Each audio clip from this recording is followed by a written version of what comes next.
thanks so much for being a part of the Tribe Exchange again. Thanks for joining us. We have a really special couple on today for our guests, Jahson and Noelle Saunders. They currently serve at the Broward Church in Fort Lauderdale, Florida. In addition to serving in their music ministry, they help with the media team, and they're also helping lead a creative process of Broward Worship, which is kind of a worship collective that's putting out some new content, new songs for churches and for seekers to connect with. And so together they claim many titles of worship leader, producer, arranger, singer, and multi-instrumentalist. And we've been checking out their stuff, and we're really excited to have them here on the show. Thanks for joining us, guys. So good to have you. Thanks for having us. Yeah. Well, I wanted to just start off. We like to typically start off our shows with just how people became followers of Jesus in the first place. How did this whole thing start for you? So I'll give you a chance to share a little bit about that, and whoever goes first is up to you. Okay. Sure. Yeah, I could go first.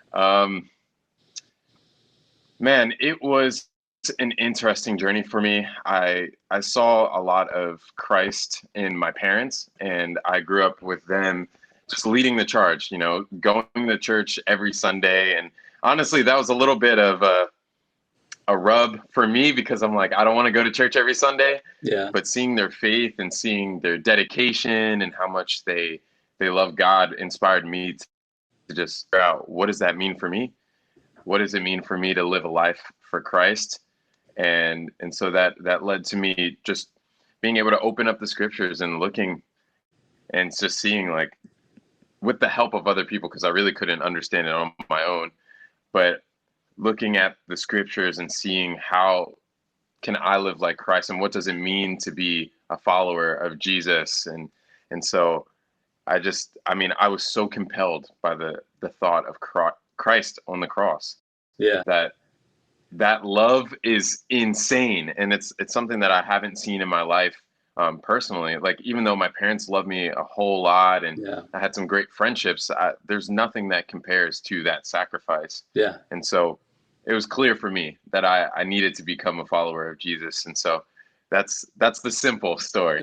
No, that's great. That's fantastic. I love, kind of the generational story of being raised in it, seeing the example, but really finding that personal connection with the cross yourself that compelled you. It's great. Yeah, as for me, I was raised in a faith-based home, actually in Pittsburgh, Pennsylvania. And I was there for a majority of my life. And my grandparents are actually like pastors and missionaries, and they're traveling always to like South Africa. They're actually from Trinidad. Oh, And wow. so, I grew up knowing about Jesus. I grew up, being able to know about him, but not really experience him.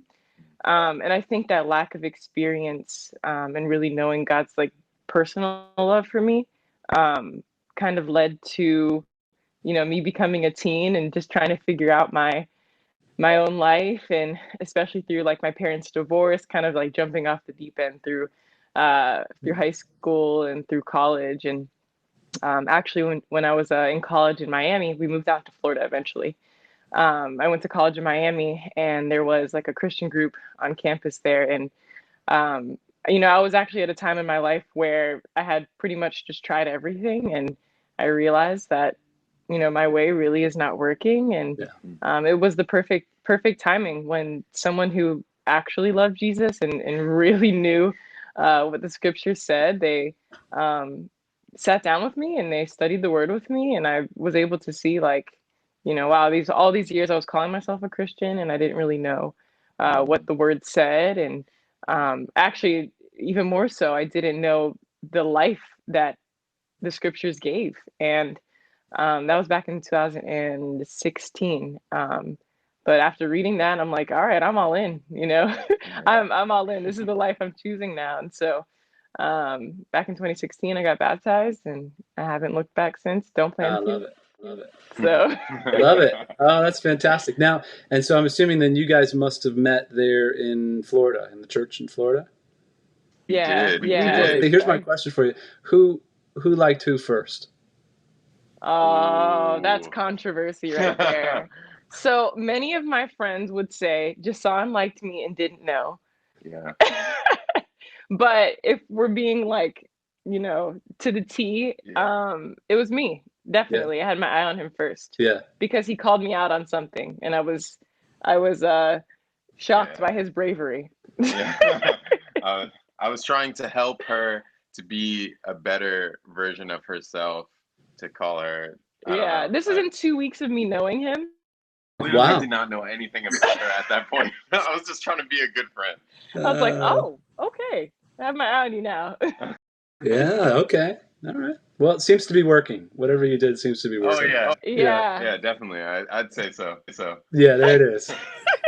Well, I know you guys are, one of the things that we wanted to have you on the show for is we've been working together, Jahson and I, a little bit on some other projects together. And I've kind of had my eye on Broward for a few years and just watching some of the development there that's happened. And as of recently, you guys have been producing these videos, well, at least putting out the videos. I don't know how long ago they were produced, but putting out some really original, well-produced, well-written, just quality worship songs.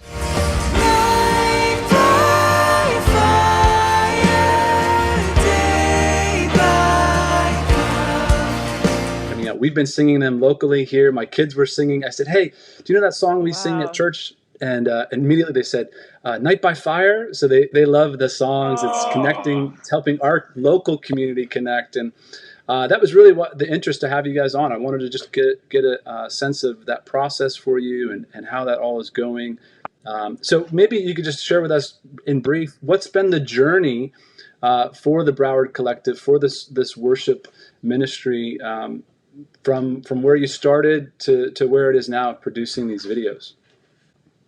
Yeah, that's a great question.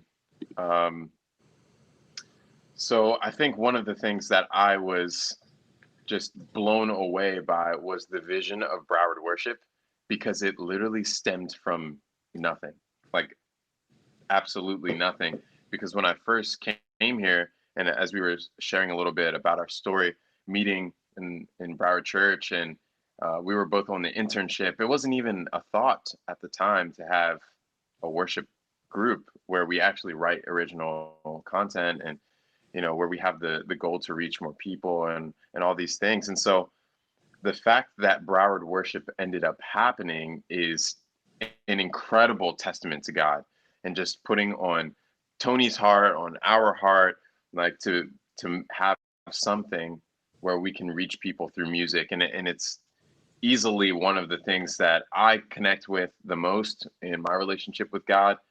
And also just feeling like there's definitely a need to be able to produce something in the creative world, in the music world, that glorifies God and that is very pointed to the scriptures. So yeah, just to give you like a timeline, we both were on the internship at Broward in 2016. I mean, he was working with the teens and like helping out the worship team at the time, and I was doing campus ministry or college ministry for a while. And as he said, Broward Worship wasn't really a thing. It wasn't really until when the pandemic hit, actually, and we just had a lot more, I guess, time, but also a lot more time with the mixture of a lot of emotion about the season that we were in. Yeah. And I remember one day Tony put us in a group message and was like, "Hey, do you want to come over? Do you guys want to write some songs?" We're like, "Yeah, like we'll do that." And I was already doing music before I was a Christian, and so it was kind of like an easy transition for me to write about what I cared most about, which was God. And for Jahson as well, just being multi-instrumentalist or whatever, like we were like, yeah, we will totally get in a room and see what we come up with. And I think that day when we got together, that this was probably like, I don't know, this is over a year ago now. Definitely. Maybe like April or May or something. And we sat in that room and we're just like, does anybody have anything that's on their heart, or any ideas that you've been thinking about? And specifically something that I was thinking about during that season, when it seemed like so much information was just coming in overhaul from online, and all of these things that people were teaching each other that just seemed so apart from the Bible. I remember thinking about the passage in John 6 that, after Jesus feeds the people and, tells them that if they don't drink his blood and eat his flesh, then, they'll have like no part of him. And, all the people like left, Yeah. after he told them what apparently they didn't want to hear, they left. And, Jesus's disciples are there, and he tells them, or asks them, do you want to go too? And Peter's like, where else are we going to go? You have the words of life.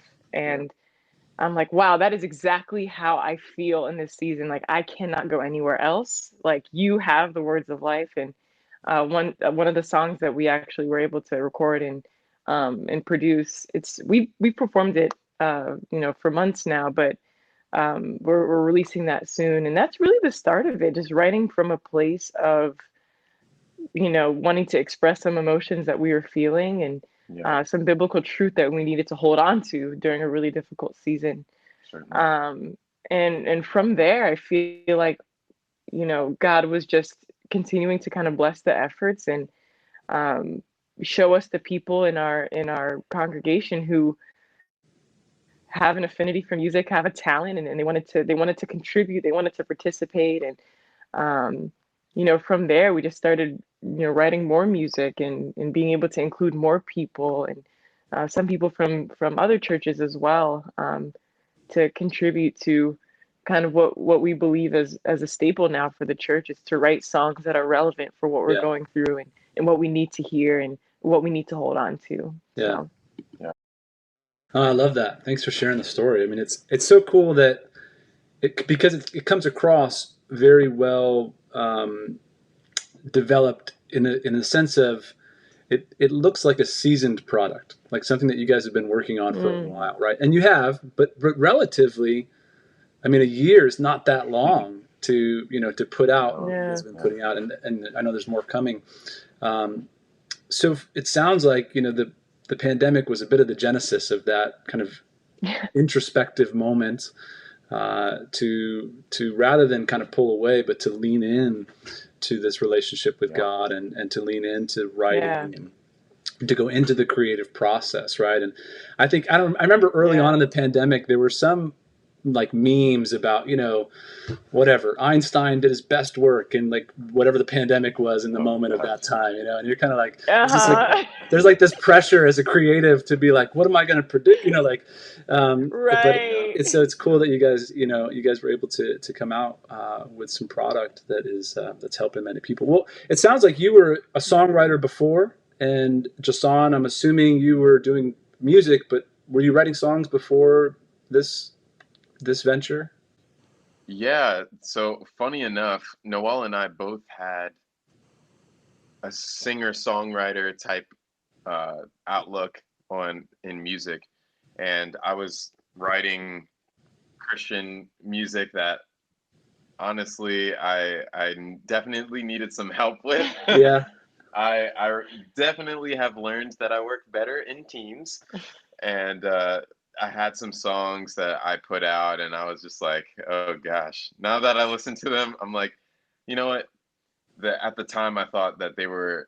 The whole goal for me writing was to be able to help people connect with God. Like, it was my personal worship of God that I'm putting out into the world for other people to hear. Yeah. And people have text me, they're like, you know what, like, I really enjoyed this one song, and I'm like, oh great, like, if it helped you connect with God, that literally was the point. So mission accomplished. And so that was my experience beforehand, before Broward Worship. But Noelle can speak to her experience a little bit too.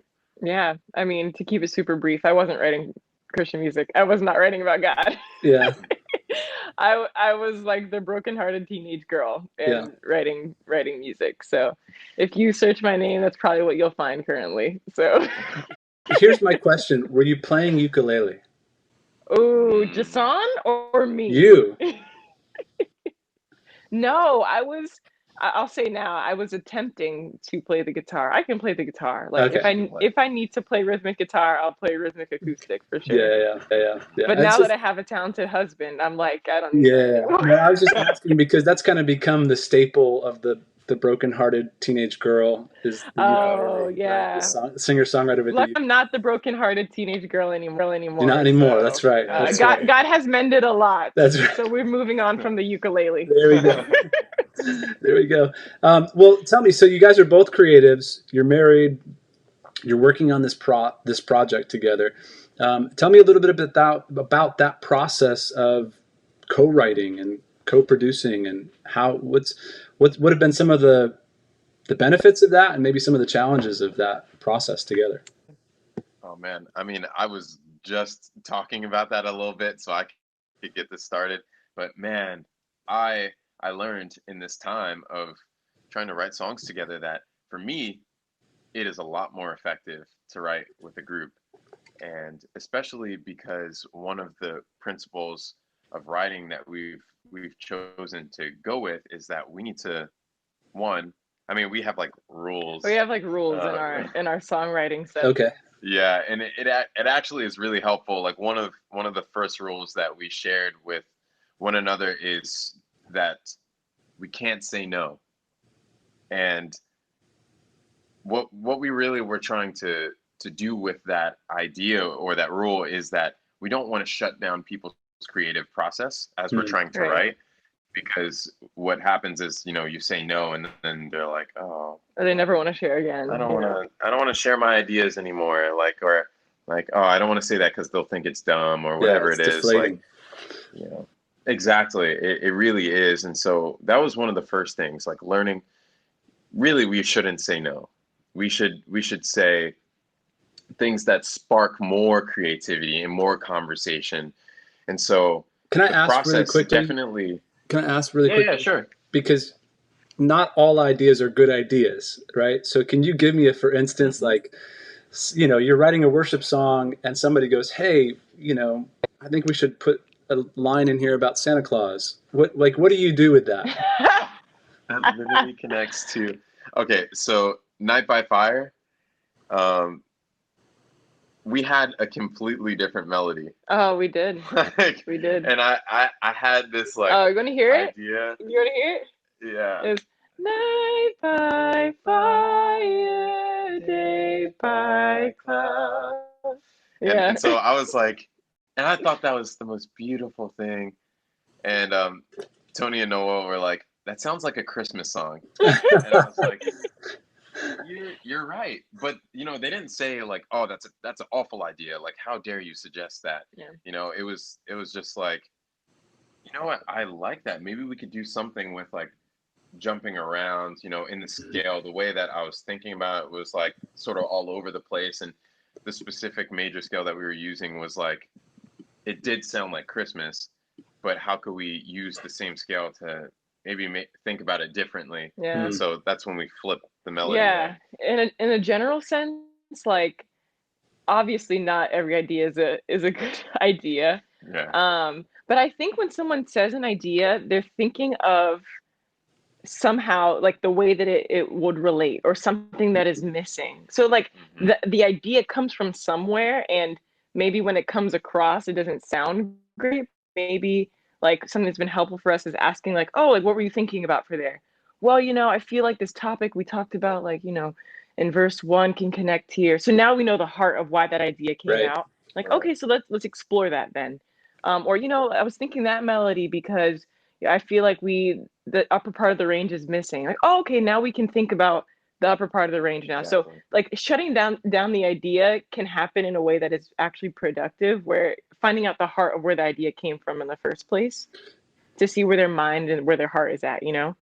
Yeah. Which I love that because that has so many applications to other communities as well, right? Like when you're talking about that idea of respecting and honoring somebody's opinion or position or idea, and yet being willing to kind of dig a little bit deep, not respond to the initial thing, how it sounds Right. even on the surface, but to dig a little bit deeper to ask a clarifying question, to try to understand the heart. Yeah, That fosters a collaboration of what you're both after. definitely. And man, we Definitely. could use more of that in all arenas of our lives, right? In any community that we're a part of at this point, for sure. Definitely.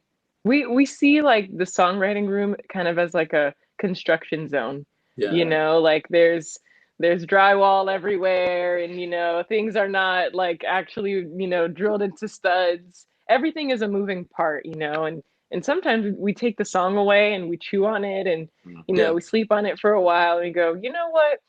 And when we come back together, I think that we should move this, and it, the construction process starts all over until, Right.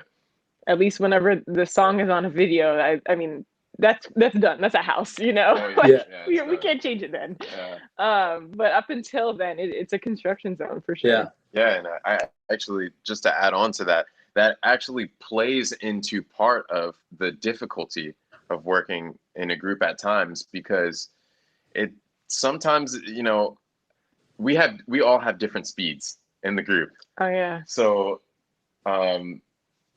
Tony is like incredibly fast. Like he's just like, all right, I have this idea, let's do this, and then let's move. Like it's done, let's go. And Noelle is on the complete opposite side of the spectrum, where she's like, I want some time to really like meditate on these words, to think about like how the song makes me, like, did the theme of the song, does it come through clear? Like she likes to really process it and take some time. I studied English in college, English and professional writing, so words are really big for me, and them making sense is really big for me. So. Yeah, and I'm like right in the middle, where I'm like, we might want to move a little quicker on this. Like we have some momentum, we should move, but there's some parts I'm like, oh, like we need to produce that a little bit more, and it actually needs a little bit more help. And so that is a little bit challenging at times, because we're trying to get on each other's page and try to figure out like what's best for the song, what's best for the listener, what's best for, the team, Broward Worship, and trying to find that is sometimes hard to manage. Yeah, I think the challenge comes in when we forget each other's strengths. Like I know that Tony's great with pace, and sometimes we need that pace to move an idea along, and they know that word choice is my strength, and that I'm going to try to find a word that speaks to God's character better, or that speaks to the topic better, or maybe it's just like a simple rearranging. Like they know that's my strength. Jahson is an incredible like melody writer. He loves to think about what the melody is going to be and how it's going to be best communicated. And when we start to we can make suggestions in those areas, but when we play to each other's strengths, we realize that we work better that way, because we identify, you're strong in this area, what do you think, can you speak to this? So that's been helpful for us, but it did take a while to realize, oh, that is your strength, and oh, that is my strength, and that we can play off of those, but it took some time, and now, I'm glad we stuck it out to realize that.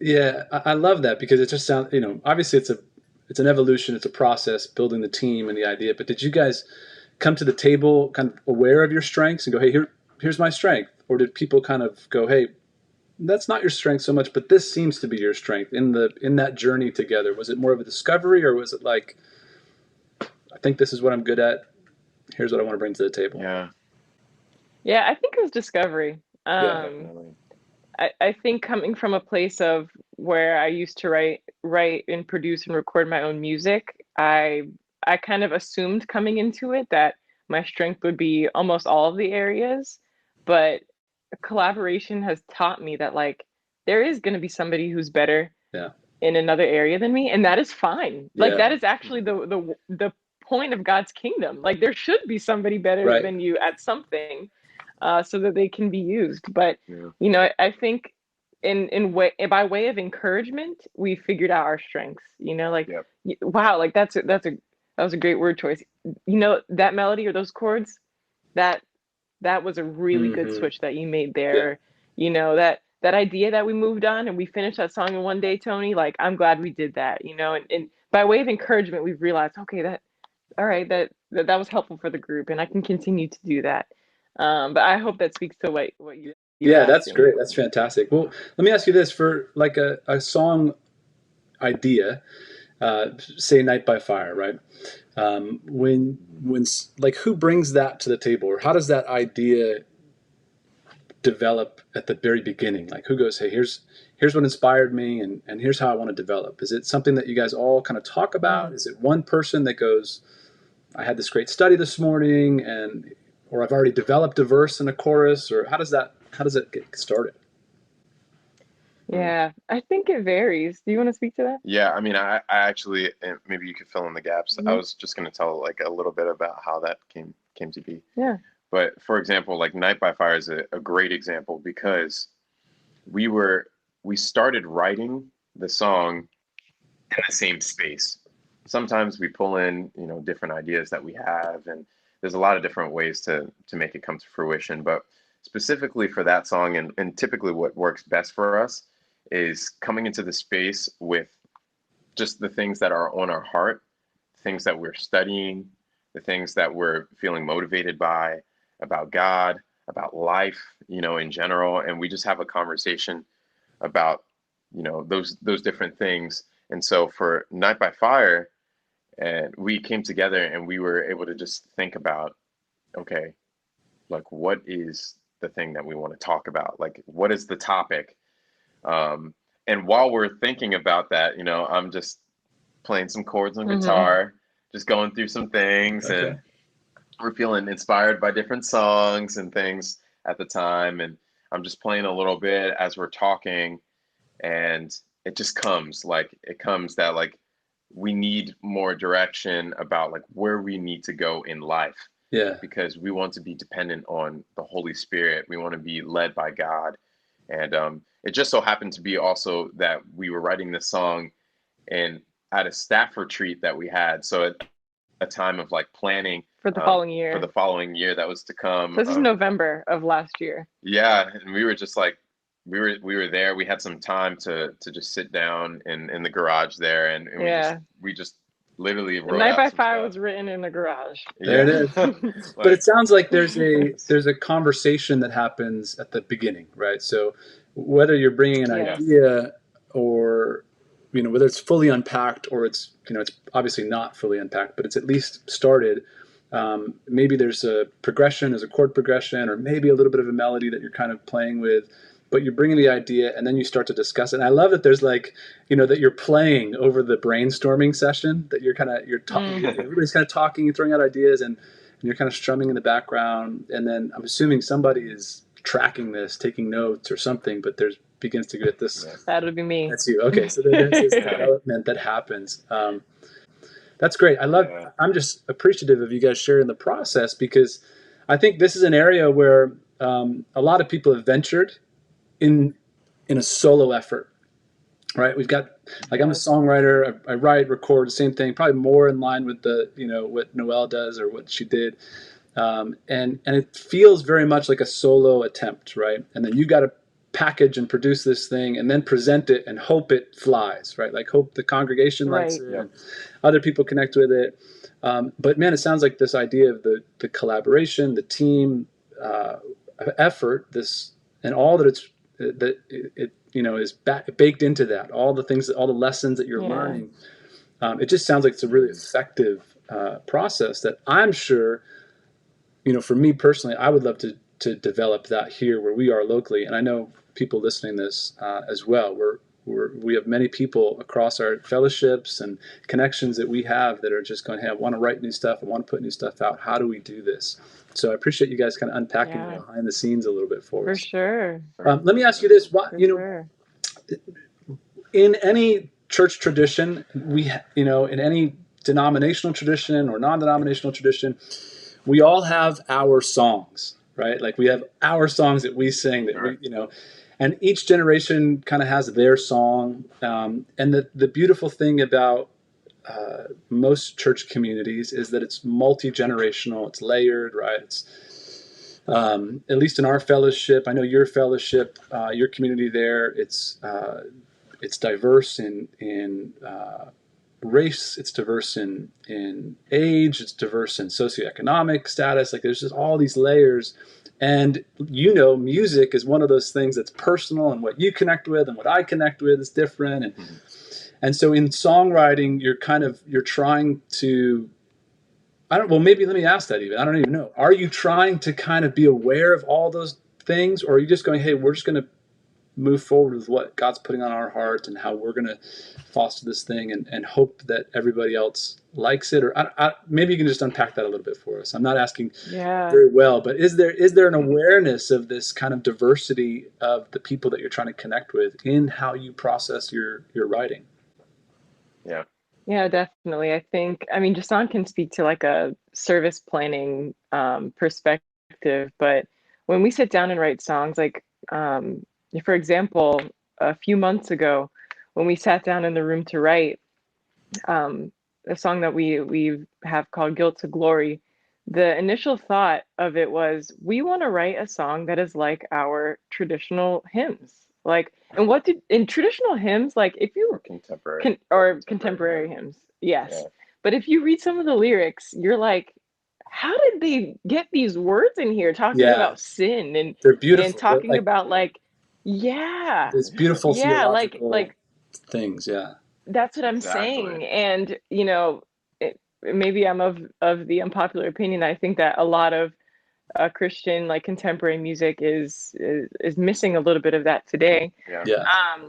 But when I think about the hymn, what a friend we have in Jesus, the line in there that says oh, what peace we often forfeit, all because we don't pray. And I'm like, how can you write a song about that? Yeah, it's a great line, and it sounds so beautiful. Yeah.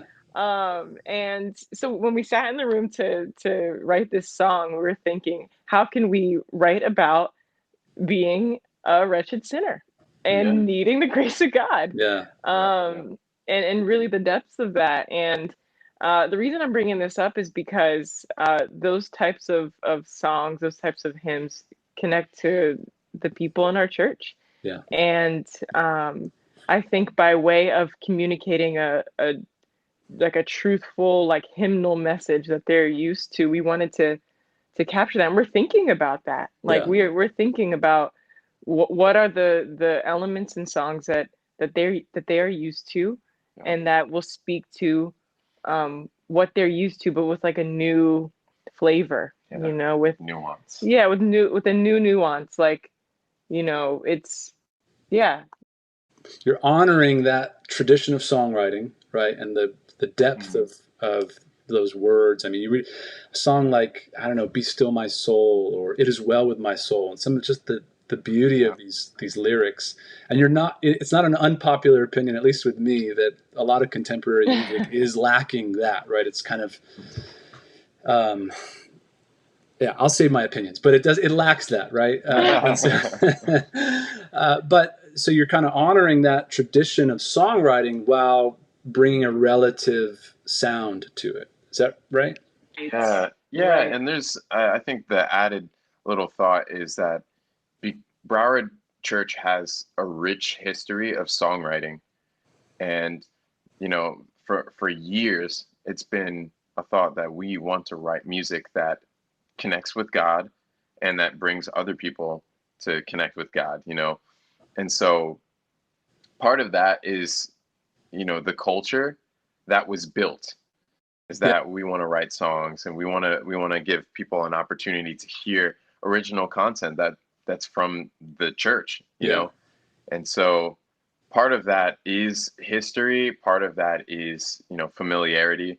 But what we've learned is also that the congregation as a whole has learned, or really that we've built respect, as songwriters, as leaders in the church. Building respect is actually one of the biggest things that has helped us, because without the respect and the I don't even know if I want to say go ahead, but that's not really the word.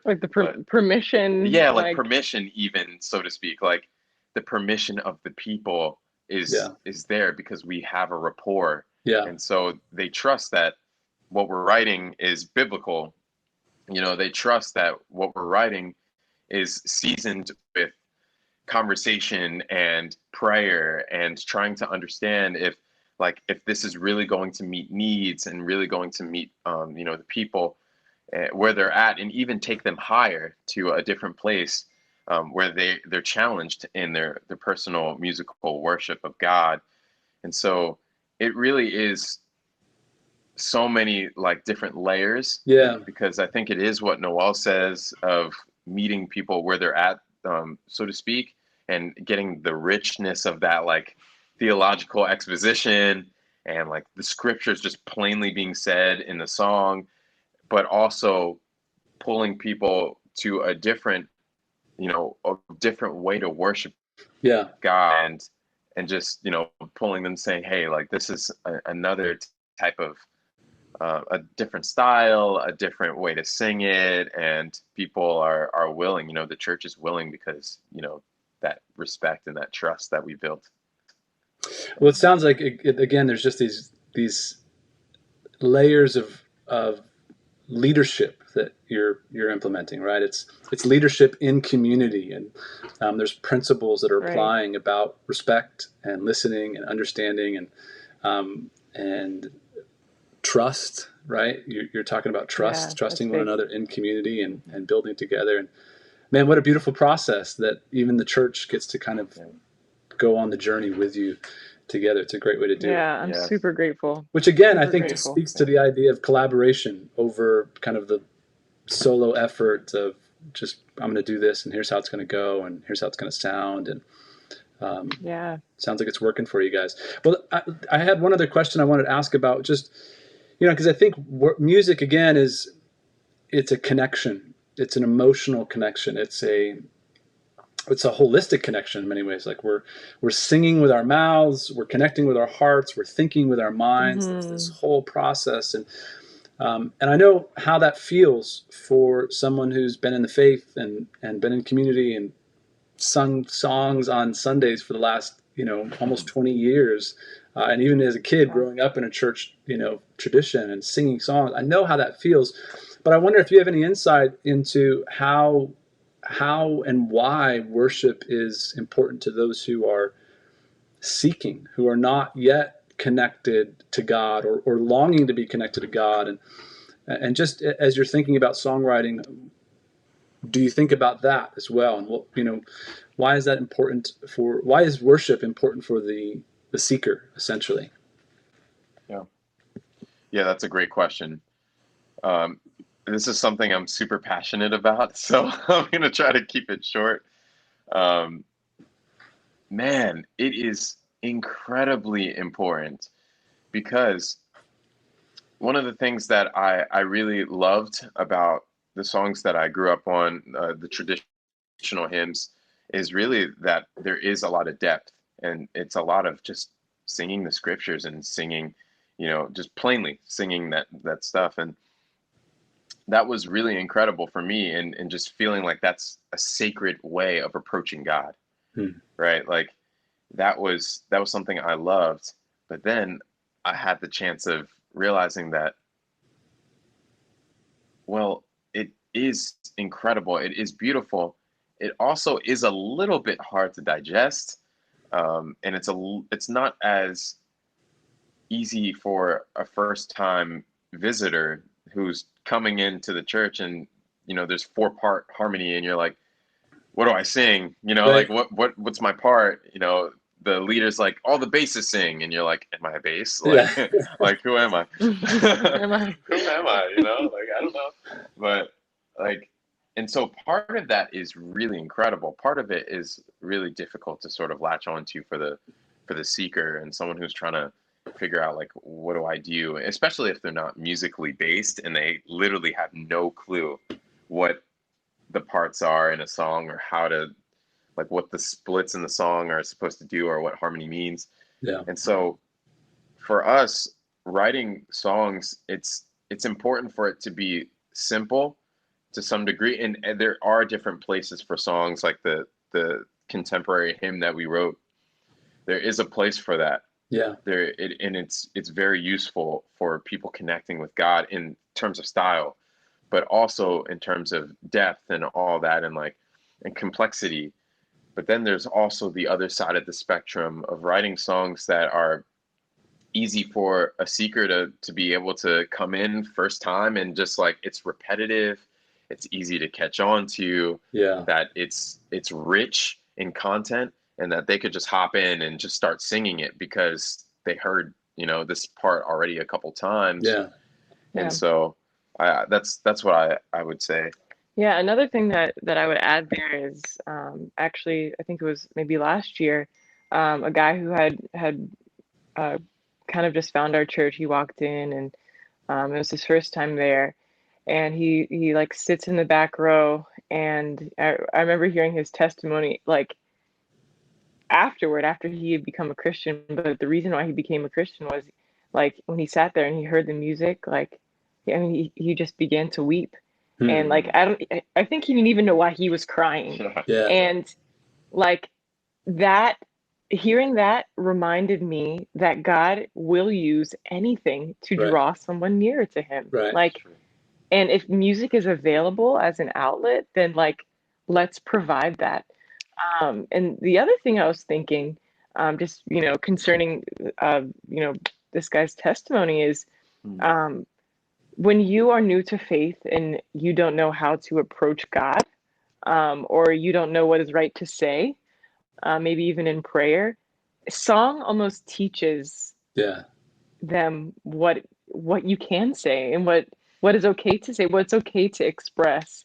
Yeah. And I love that about song, that like if you don't know God, you can look at the lyrics, at least hear the melody and go, this is telling me something. These lyrics are saying something, and I need to lean in and I need to listen, or I need to sing this as well, because maybe I don't have the words, but I do have the song for it. Yeah, I love that. And I love that it can connect to someone who's new to faith in that way.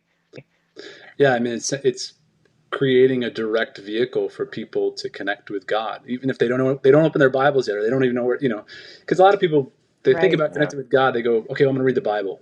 And we all know how that typically goes when you're on that solo journey, right? You start with Genesis and you get Genesis 1. And you're like, what's happening? Okay, I'm in over my head. I don't, maybe this isn't for me, right? But song is something that, when made readily available, and it's a vehicle. You can get on it and you can go, man, this is a connection to God, and you're connecting with your heart, and you're connecting with your mind, and you're connecting with your body, and man, what a beautiful thing. What a beautiful thing. Those are great insights. Thanks for sharing that. Well, this has been a really practical, helpful conversation, and just I feel like, for me, educational, right? And looking forward to taking some of the insights and even applying them here locally. For you guys, as you're continuing to put stuff out, where can people find out more? Like, where can they go to find more of your content and more things that you guys are working on? Yeah, well, in addition to following the church at Broward Church on Instagram or Facebook or even YouTube, you can follow Broward Worship. That's at Broward, Broward Worship. That is on Instagram. You can find it on streaming, on YouTube. Yeah, if you go to the Instagram, all the stuff is in the link in our bio if you want to go ahead and check anything out there. We have music out, we have some videos out, and like we shared with a few people, we're trying to work on a one-stop shop for the chord charts and the lyrics and all that stuff, so it can be available to you. But if not, you can shoot us a DM. We can send that to you. No if you want that. We encourage you. You can sing these songs. Like this isn't just our thing. Like we want to share it with you guys. We want you guys to share it with the people who are in your congregations. Like, we want to make that stuff available to you. So Great. Well, Noelle and Jahson, thank you so much for being on the show. It's been a great conversation. Thank you, Pleasure. Elias. Thanks for having us. Appreciate it.